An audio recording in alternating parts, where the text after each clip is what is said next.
चलिए आज हम चर्चा करेंगे विलियन पार्ट के आज बहुत ही महत्वपूर्ण टॉपिक पर चर्चा होगी, जिसका नाम है विलियन की सांद्रता को व्यक्त करने की विधियां। विलियन की सांद्रता हम लोग पीछे पढ़ चुके हैं। किसी भी विलियन में या किसी भी विलायक में घुली हुई पदार्थ की अधिकतम मात्रा उसकी क्या कहलाती है? सांद्रता कहलाती है। जो मात्रा जितनी घुली है, ग्राम में घुली है कि आयतन में घुली है कि ml में घुली है, आज हम इस आधार पर देखेंगे कि सांद्रता को हम किन किन चीजों में नाप सकते हैं और कितने प्रकार से। चलिए, तो विलियन की सांद्रता को व्यक्त करने की विधियां। तो सांद्रता को व्यक्त करने की कुल 3 विधियां हैं। पहली है प्रतिशत के पदों में। किसके पदों में? प्रतिशत के पदों में। दूसरा है भार और आयतन के पदों में, जिसको हम ग्राम प्रति लीटर में सांद्रता के नाम से भी जानते हैं। और तीसरी है भार और भार के पद में। ठीक है, क्या है, कैसे, और देखते हैं। तो सबसे पहला टॉपिक है द्रव्यमान प्रतिशत। कौन सा प्रतिशत? द्रव्यमान प्रतिशत। अर्थात दो ऐसी चीजों का मिश्रण जो घुला हो वो भी द्रव्यमान में हो, जिसमें घुला हो वो भी क्या हो? द्रव्यमान में हो। तब इनका जो हम प्रतिशत निकालेंगे या किसी विलयन की सांद्रता को बताएंगे, वो कहलाएगी द्रव्यमान द्रव्यमान प्रतिशत। अर्थात पहले हम चर्चा करेंगे, सबसे पहली होगी द्रव्यमान प्रतिशत। क्या है द्रव्यमान प्रतिशत? इसके बारे में सबसे पहले हम देखेंगे। तो किसी पदार्थ की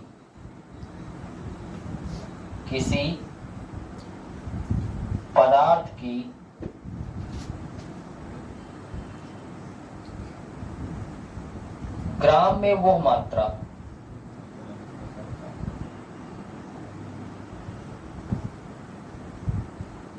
किसी पदार्थ की ग्राम में वो मात्रा जो 100 ग्राम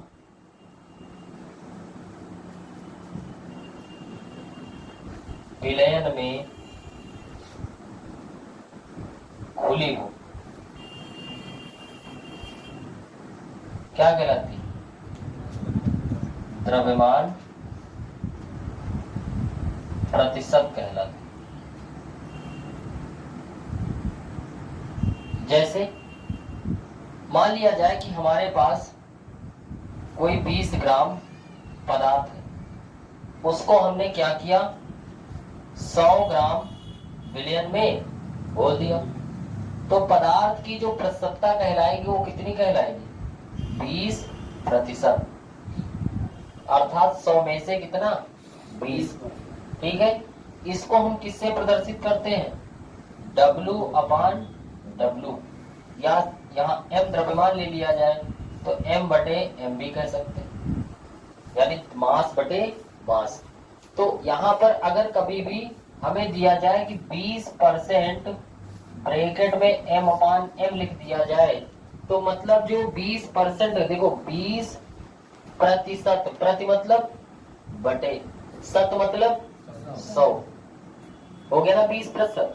तो 20% अगर ब्रैकेट में लिखा है M/M, तो अर्थात जो ऊपर पदार्थ की मात्रा होगी वो भी एक द्रव्यमान है, और जो नीचे दिया हुआ मात्रा होगी वो भी क्या होगी? वो भी द्रव्यमान में होगी। इस प्रकार दोनों का जो प्रतिशत होगा वो क्या कहलाएगा?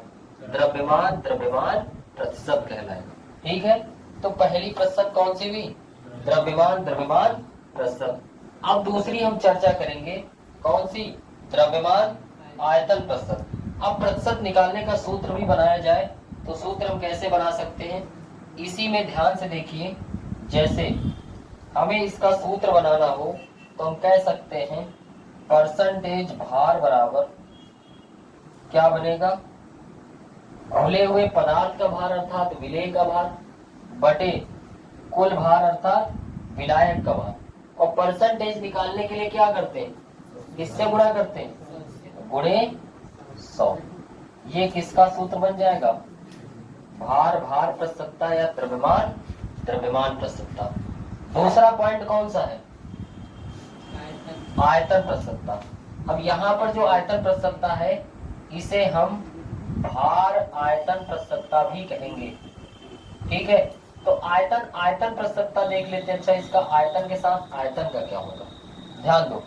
अगर हम यहाँ देखिए, पदार्थ की मात्रा काहे मिली हमने, ग्राम में, पदार्थ की मात्रा यहाँ ग्राम मिली, और जो टोटल पदार्थ की मात्रा वो भी काहे में, ग्राम में।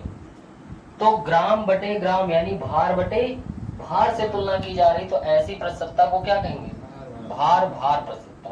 ठीक है, अगर हम इसी में क्या कर दें, हमें जानना है भार आयतन प्रसक्ता।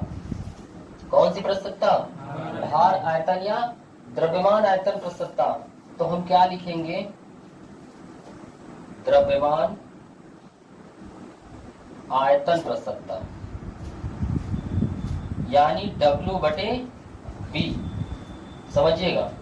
अब ऊपर जो होना चाहिए घुली हुई पदार्थ की मात्रा, वो किसमें होनी चाहिए, भार यानी ग्राम में, लेकिन नीचे क्या दिया है, आयतन। क्या दिया है, आयतन। अगर हम आयतन की बात करेंगे तो नीचे होना चाहिए आयतन, ऊपर होनी चाहिए पदार्थ की मात्रा। ध्यान से देखो, तो किसी पदार्थ की, बताओ यहाँ क्या लिखे, ग्राम।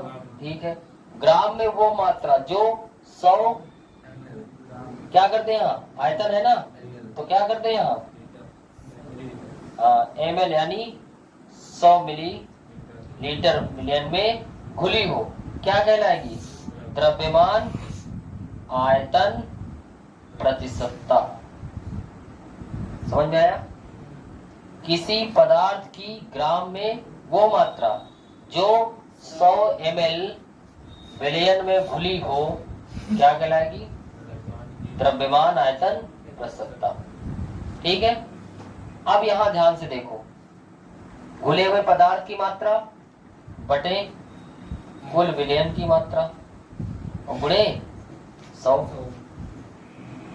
क्या बन जाएगा ये, भार आयतन प्रसक्ता। अगर हम कहें 30% W/V, ध्यान देना, इससे संबंधित बहुत सारे न्यूमेरिकल समय मिलेंगे यहाँ से लेके कंपटीशन तक, तो बढ़िया क्वेश्चन है। कई बार 95% W/V M H2SO4, 93% W/W भार अनुसार, भार आयतनानुसार। तो यहाँ ध्यान देना कि जब मोलरता और मोललता, ऐसे सवाल जो एक ही क्वेश्चन में दो दो क्वेश्चन पूछे जाएंगे, मोललता और मोलरता, नॉर्मलता एक साथ पूछेंगे, तो वहां पर इनकी जरूरत पड़ेगी, इन शब्दावलियों को समझने की जरूरत पड़ेगी। इन्हीं शब्दावलियों के सापेक्ष हम न्यूमेरिकल लगाने का प्रयास करेंगे। अगर 30% W/V लिखा, तो इसका मतलब 30% का मतलब 30/100। ऊपर जो 30 है वो क्या होगा, मात्रा, काहे में, ग्राम में। नीचे जो आयतन होगा वो क्या होगा, ml में। ठीक है, तो यहाँ ग्राम प्रति ml में आयतन दिया होगा, तो 100 बन गया आयतन, 30 बन गया विलेय की मात्रा। अब अगर बताओ आपको दिया जाए 30% W/W, तो बताओ समझ जाएंगे, ऊपर विलेय का भार, नीचे पूरे विलयन का भार। अगर दिया जाए 30% W/V, तो बताओ समझ जाएंगे क्या, ऊपर विलेय का भार और नीचे विलयन का आयतन। अब तीसरा बच रहा है आयतन, कौन सी प्रसक्ता, आयतन प्रसक्ता। तो क्या होना चाहिए यहाँ पर, इस बार V/V। ठीक है, जो विलेय पदार्थ है वो भी किस में होगा, आयतन में। यानी यहां क्या कर ले, किसी पदार्थ की मिली में वो मात्रा, अब मिली लिख दिया तो आयतन बन गया कि नहीं बन गया, वो मात्रा जो 100 ml विलयन में घुली हो, क्या कहलाएगी, आयतन, आयतन प्रतिशतता। बताओ समझ में आया कि नहीं, क्लियर। कितनी प्रकार की प्रतिशतता पढ़ी है, द्रव्यमान, द्रव्यमान यानी भार, भार प्रतिशतता, द्रव्यमान आयतन यानी भार आयतन प्रतिशतता, आयतन आयतन प्रतिशतता। ठीक है, 3 प्रकार की प्रतिशतताएं आपकी हो चुकी। इसके बाद अगला टॉपिक होगा हमारा कौन सा, भार और आयतन जो प्रस्तुतता है, कौन सी?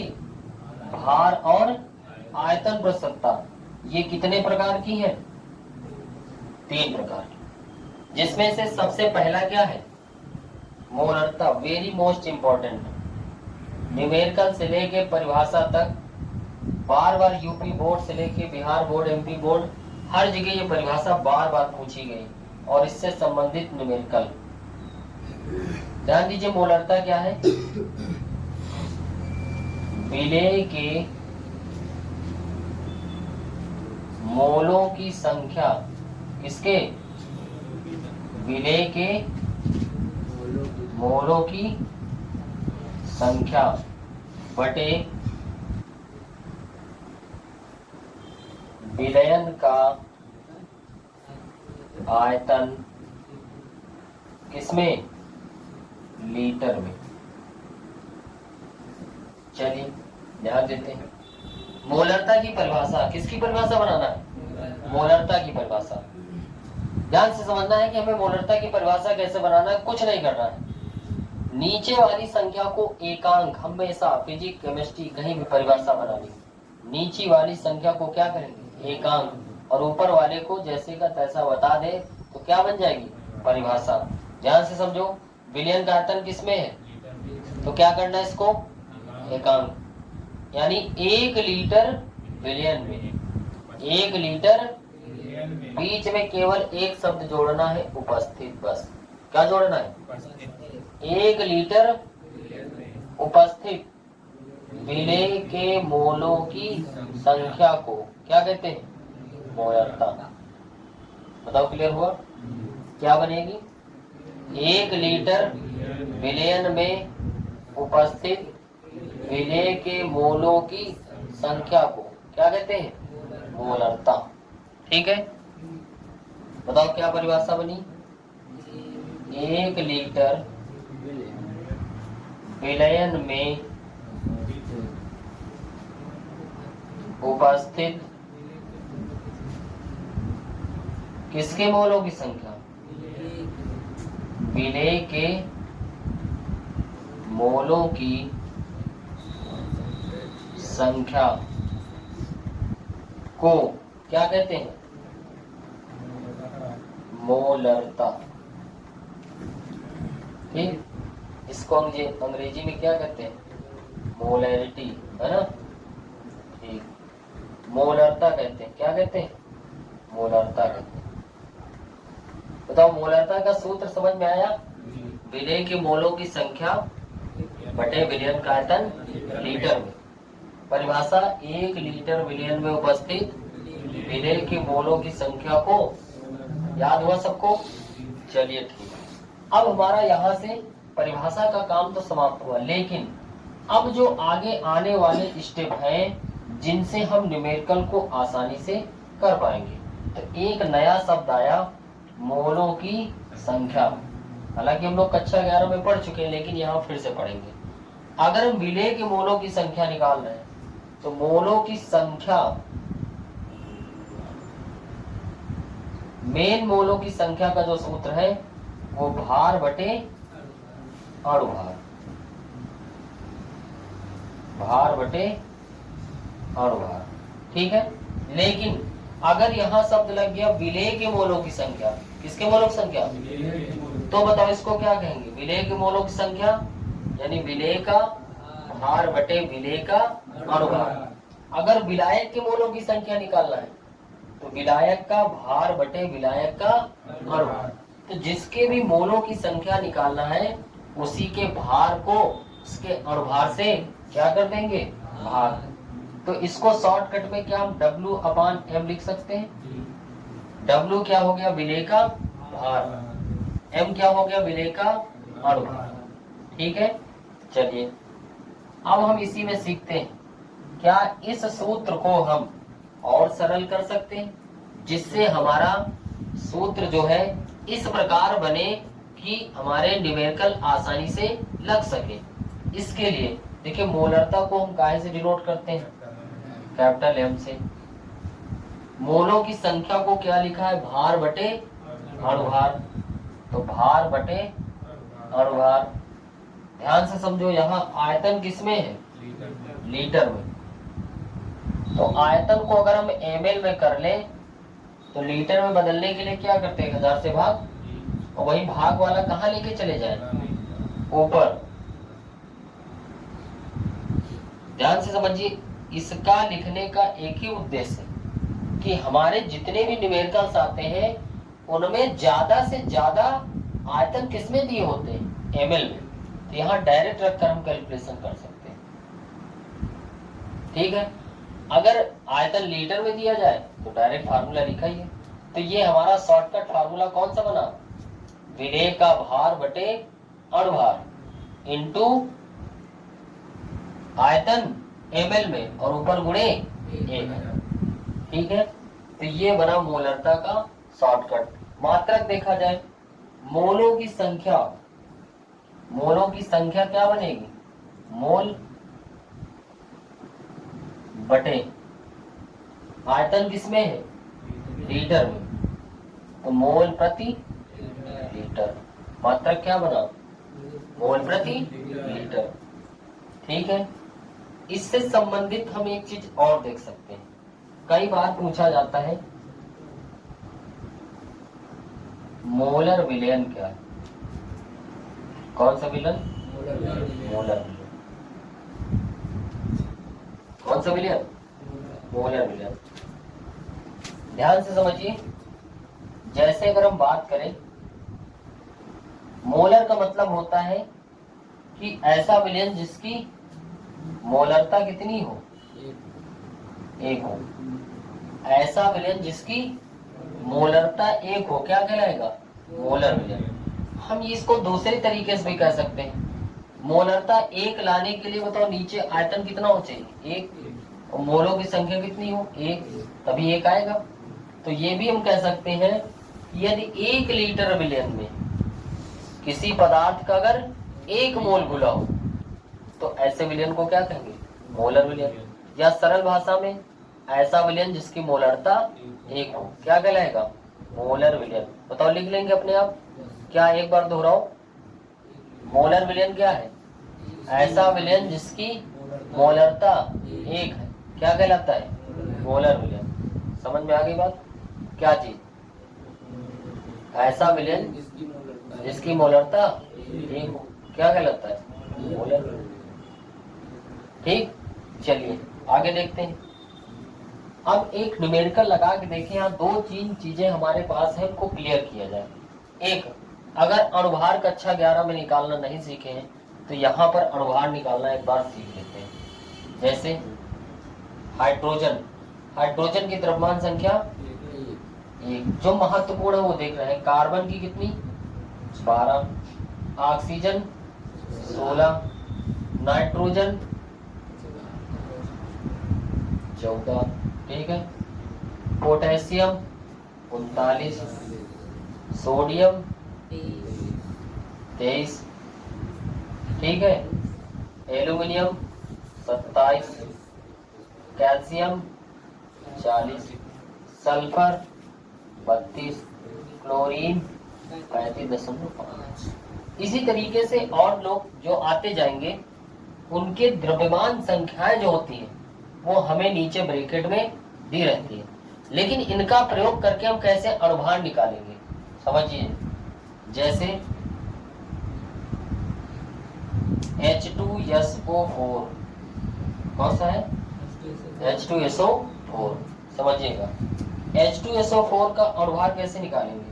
सबसे पहले H2SO4 इनको अलग अलग कर दो।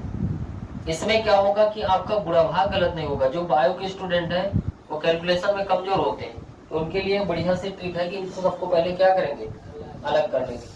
जैसे ही अलग करेंगे, हाइड्रोजन की द्रव्यमान संख्या कितनी? जितना गुणांक दिखे उससे। बताओ, सल्फर की कितनी है? 32, ऑक्सीजन का 16, जितना गुणांक दिखे उससे क्या कर देना है? गुणा।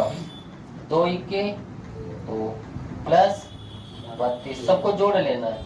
16 चौको 64, 64 32 96, कितना हो गया? 2 98। तो H2SO4 का अणुभार कितना आ गया, बताओ सीख पाए। चलिए देखते हैं। CaCO3, CaCO3, कैल्शियम का 40, कार्बन का, ऑक्सीजन का कितना गुणांक, गुणा कर लिया, 16 तिया 48 प्लस के प्लस 40 जोड़ दिया जाए कितना आ गया 100। बताओ अणुभार निकालना सीखें, कोई दिक्कत। इसी तरीके से हम आपको कुछ क्वेश्चन दे रहे हैं जिनके आप अणुभार निकालेंगे, जो हमारे यहाँ सबसे ज्यादा प्रयोग होते हैं। Na2CO3, CH3COOH, CH3COCH3 एसीटोन, एस्टिकम, sodium carbonate, urea, NH2CO NH2, क्या है ये, यूरिया, ठीक है। चलिए इसके बाद सोडियम क्लोराइड NaCl, ठीक है।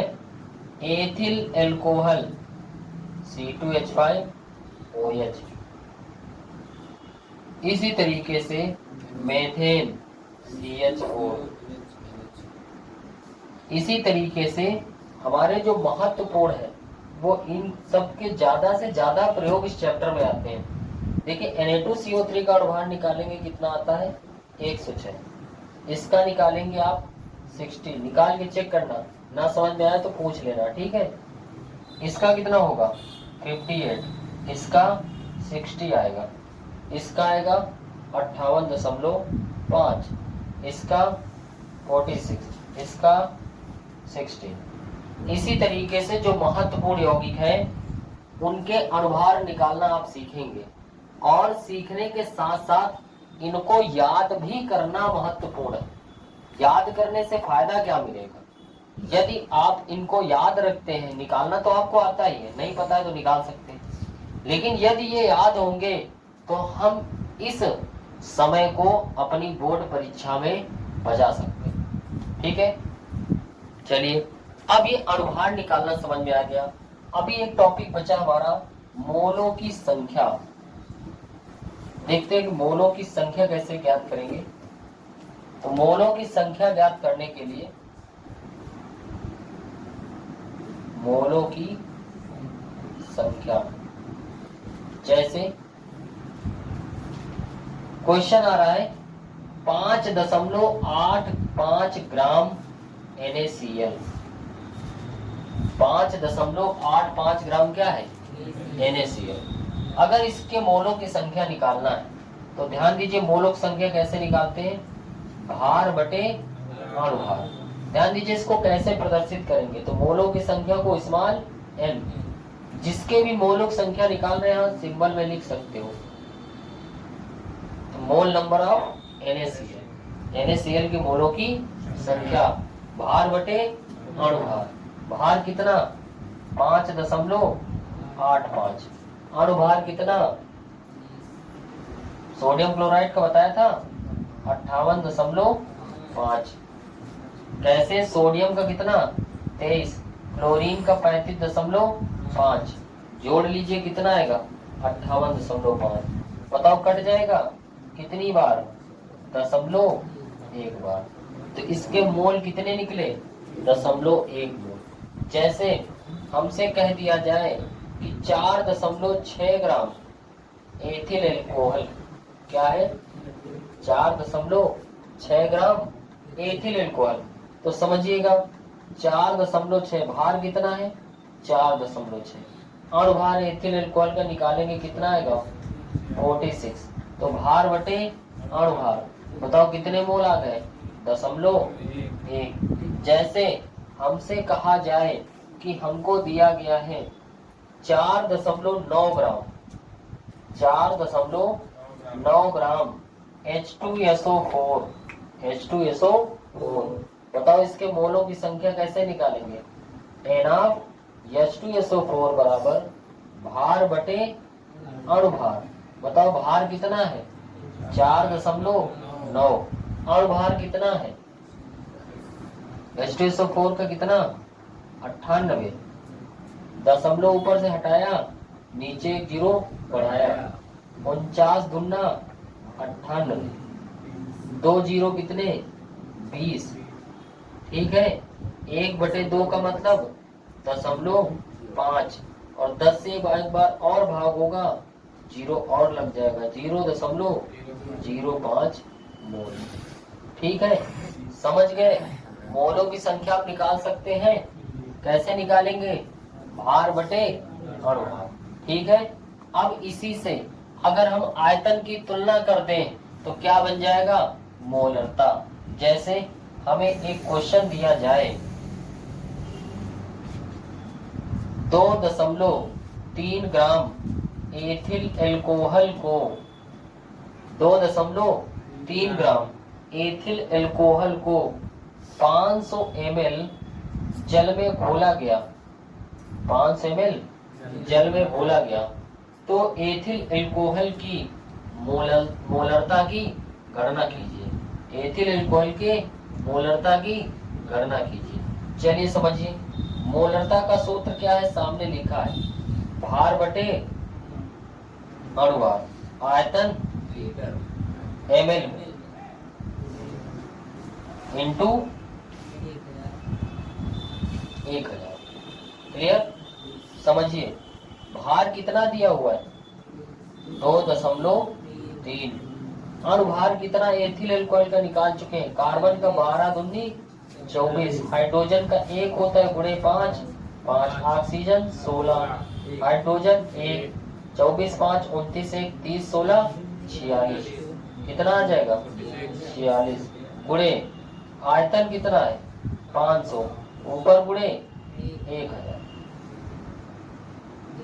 देखिए 500 दूना 1000, दशमलव को बाहर कर ले 0.1 के रूप में, तो 23 दूना 46 हो जाएगा। 2 से 2 कट गया, कितना बचा? 0.1। मात्रक क्या होगा?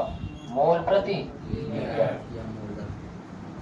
ये हो गई एथिल एल्कोहल की मोलरता।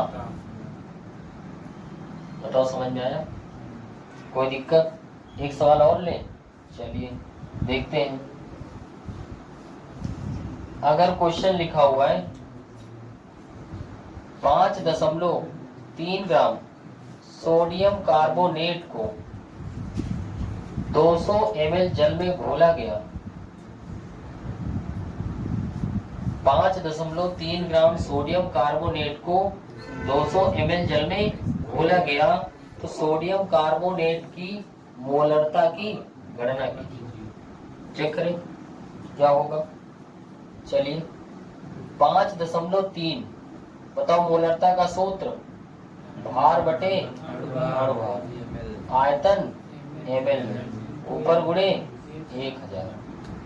भार कितना है? 5.3 बटे अणुभार कितना है? निकाल ले क्या? सोडियम 23 का 2 से गुणा करेंगे, कार्बन 12 होगा, ऑक्सीजन 16 गुणे 3, 23 दूना 46, 46 12, अरे इधर देखो 16 3 48, 48 12 60, और 60 46 106। चलिए तो अणुभार कितना आ गया? 106 गुणे आयतन कितना है? 200, ऊपर गुणे 1000। 200 से 5 बार में कट गया, 1205। अगर हम दशमलव यहाँ हटा ले, इसके साथ लगा दें तो क्या ये 53 बन जाएगा?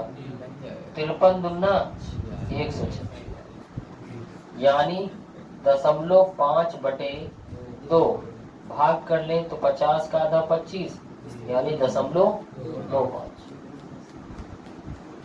क्लियर? मोल प्रति लीटर। समझ में आई बात? इस तरीके से आप विलयन की मोलरता ज्ञात कर सकते हैं। ठीक है। चलिए अगले स्टेप की ओर चलें। अगला स्टेप है इसी से संबंधित, यदि विलयन की मोलरता 1 से अधिक हो जाए, क्या हो 1 से अधिक हो, तो हम मोलरता समीकरण से कह सकते हैं, मोलरता समीकरण M1V1 बराबर M2V2। मान लो एक पात्र में कई प्रकार के विलयन, इनको घोलकर एक कुल विलयन बनाया गया जिनकी सांद्रताएं अलग अलग है, जिनकी मोलरताएं अलग अलग है। अब अगर इस घटक की कुल मोलरता की गणना करना हो तो इसके जितने भी अवयव हैं ए बी सी डी, जितने भी अवयव हैं इन सब में अगर बात करेंगे तो ए की मोलरता मान ले 1, बी की मोलरता 2, सी वाले की 3, डी वाले की 4, तो जितने भी हैं कह सकते हैं M1V1 plus M2V2 plus M3V3 dot dot direct MV, कुल मोलरता गुणे कुल आयतन। ठीक है, जैसे मान लो एक क्वेश्चन दिया जाए, पहले से लेते हैं, यदि 10 ml H2SO4 को M/2 KOH या NaOH के साथ घोला गया, तो Na उदासीन करने के लिए या इसको न्यूट्रल करने के लिए NaOH के कितने आयतन की आवश्यकता होगी। तो कितने आयतन की आवश्यकता होगी कैसे जानेंगे, तो ध्यान से समझिए। लिखा क्या है, आयतन पहला हो गया V1, M मतलब मोलरता कितनी 1, M1 का मान 1, M2 का मान कितना है 1/2, इसके साथ का आयतन ज्ञात करना है। बताओ इस मोलरता समीकरण का प्रयोग कर सकते हैं, M1V1 बराबर M2V2, अर्थात M1 का मान कितना है 1, V1 का मान कितना है 10, M2 का मान कितना है 1/2, V2 का मान कितना है निकालना है। त्रिय गुणा कर ले, बताओ V2 का मान कितना आ गया 10 दूनी 20 ml। क्या इस तरीके से हम मोलरता समीकरण का प्रयोग कर सकते हैं। इसी तरीके से आपके विभिन्न अगर अवयव हैं उनकी मोलरताएं दी है, क्रमशः आयतन दिए, कुल पूछ ले या कुल दिया हो किसी एक घटक का पूछ ले, तो इस तरीके से आप इस समीकरण का प्रयोग कर सकते हैं। क्लियर। अगले स्टेप पे हम चलते हैं।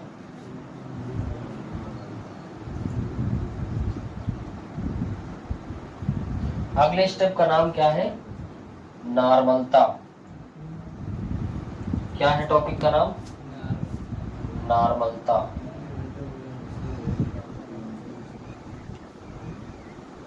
समझिए जरा नॉर्मलता क्या होती है। विलेय के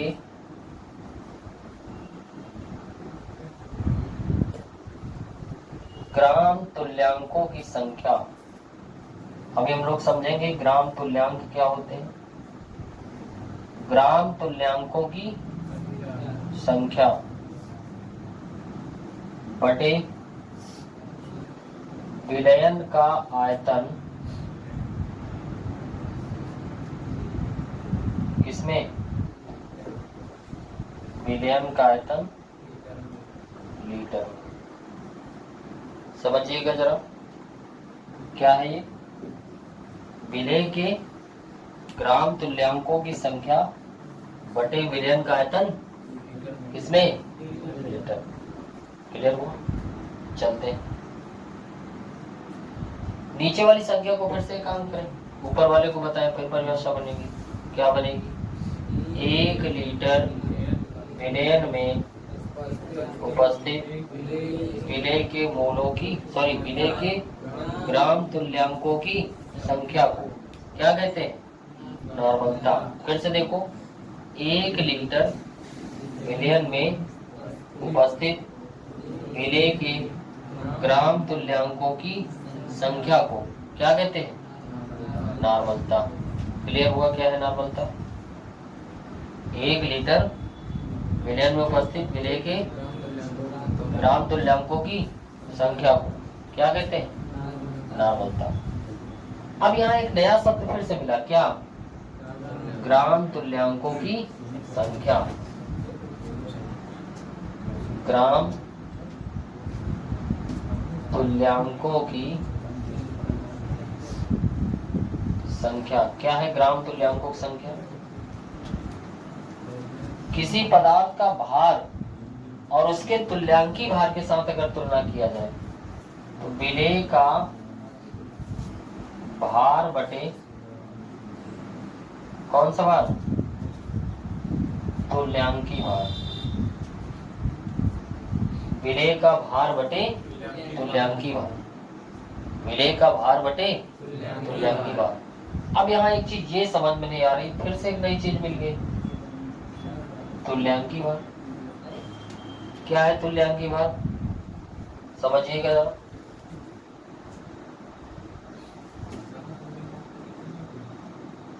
तुल्यांकी भार बराबर अनुभार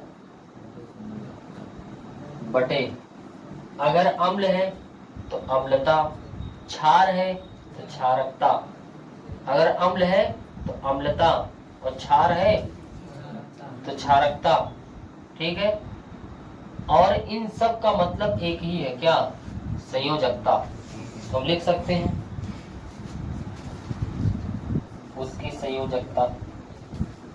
लेकिन अगर कभी कोई रिएक्शन दे दी जाए A is equal to B, उसमें से जो कॉमन तत्व होगा दोनों तरफ, उसकी ऑक्सीकरण संख्या में परिवर्तन देखते हैं। क्या देखते हैं? जैसे मान लो कि लिखा हो Cr ट्रिपल प्लस से बन रहा है Cr2 और 7 डबल माइनस, कोई रिएक्शन दे रखी है ऐसे, और पूछा जाए कि इसका Cr का तुल्यांकी भार, तो यहाँ पर हम इसकी ऑक्सीकरण संख्या जो देखेंगे तो क्रोमियम में Cr की ऑक्सीकरण संख्या आयन के आवेश के बराबर अर्थात 3, और यहाँ Cr2O7 डबल माइनस में Cr की निकालोगे कितनी आएगी? 6। अच्छा 11 में बताया गया था, इसी दिन टॉपिक लेंगे उपसंयोजक बंध में हम लोग। तो 3 से 6, तो परिवर्तन कितने का हुआ? 3 का। अर्थात अगर इस तरह के यौगिकों का तुल्यांकी भार निकालना होगा तो बटे में ऑक्सीकरण संख्या में परिवर्तन लेंगे। फिलहाल यहाँ मोलरता और संबंधित जो नॉर्मल सवाल नॉर्मलता में है, यहाँ पर हम लोग डायरेक्ट संयोजकता से ही सवाल लगा पाएंगे। चलिए अब इसका हम शॉर्टकट देखते हैं क्या बनेगा। इसके शॉर्टकट को बनाने के लिए ध्यान से समझिए, नॉर्मलता बराबर विलेय का भार बटे तुल्यांकी भार को कहते हैं इक्विवेलेंट वेट। क्या कहते हैं? इसलिए काहे से प्रदर्शित करेंगे? ई से। आयतन काहे में होगा? लीटर में। लेकिन हम शॉर्टकट बनाने के लिए क्या करेंगे? तो ऊपर क्या लिख दें?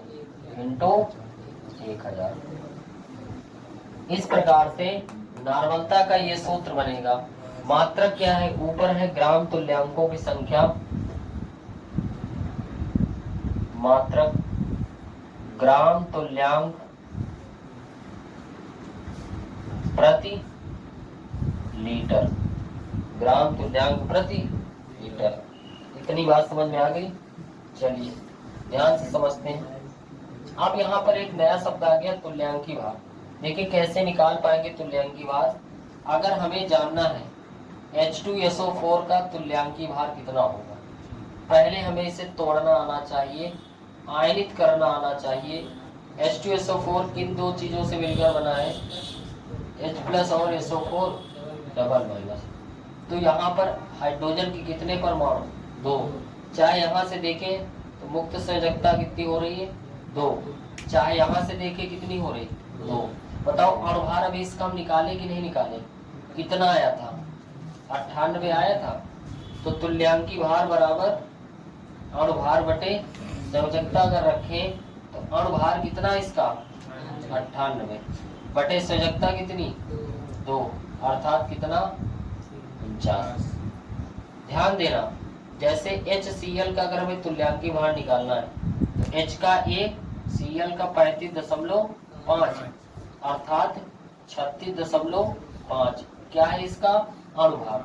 ध्यान दीजिए, अगर इसको आयनित करेंगे तो H प्लस Cl माइनस आयनों की संख्या कितनी मिल रही 1 अर्थात अगर हम इसको 1 से भाग भी कर दें तो कोई फर्क नहीं पड़ेगा। तो एक क्या कॉन्सेप्ट बढ़िया आप समझ लीजिए कि वे सभी यौगिक जिनके आयनन के पश्चात सिंगल संयोजकताएं मिलती हैं जैसे NaCl, HCl, KCl, ये सब जिनमें 1 प्लस 1 माइनस वाले संयोजकता मिलेंगी, इनके आयनन का जो तुल्यांकी भार होगा, इन यौगिकों का जो तुल्यांकी भार होगा वो उसके अणुभार के ही बराबर होगा, क्योंकि बटे में क्या आएगा 1 और 1 से भाग करने पर कोई फर्क नहीं पड़ेगा। ठीक है, तो एक सवाल देखते हैं तुल्यांकी भार का। इससे संबंधित जो हमारे क्या होंगे नॉर्मलता के न्यूमेरिकल वो देखेंगे। तो नॉर्मलता समझिएगा जरा, एक सवाल देखते हैं। जैसे लिखा है 2.3 ग्राम एथिल एल्कोहल को 200 ml जल में घोला गया।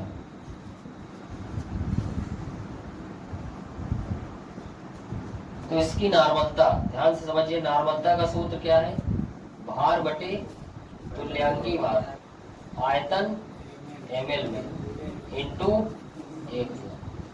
समझिएगा जरा, भार कितना दिया हुआ है 2.3, तुल्यांकी भार एथिल एल्कोहल का अणुभार अभी निकाले थे हम लोग, कितना आया था 46 मिला था।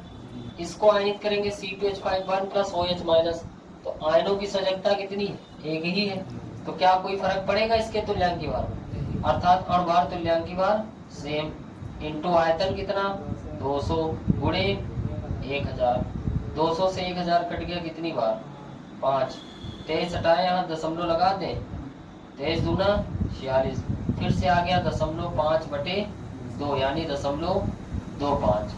ठीक है, तो इसी तरीके से हम इसके भी कल न्यूमेरिकल और लेंगे। और अगले जो टॉपिक हमारे बचे हैं पारगम्यता और मोलरता में क्या अंतर है, और इसके बाद जो हमारी मोलरता है ये क्या है, हम इन सब चीजों को कल देखेंगे। तब तक आप अपना होमवर्क ना भूलें, याद रखना बहुत ही महत्वपूर्ण टॉपिक है, इससे न्यूमेरिकल 100% आता ही बोर्ड में। तो आप अणुभार निकालना सीखेंगे, यौगिकों के अणुभार कैसे निकालना है, उनके तुल्यांकी भार कैसे निकलेंगे, और इनको साथ साथ याद भी करना है। ठीक है, फिर मिलते हैं कल, तब तक के लिए जय हिंद।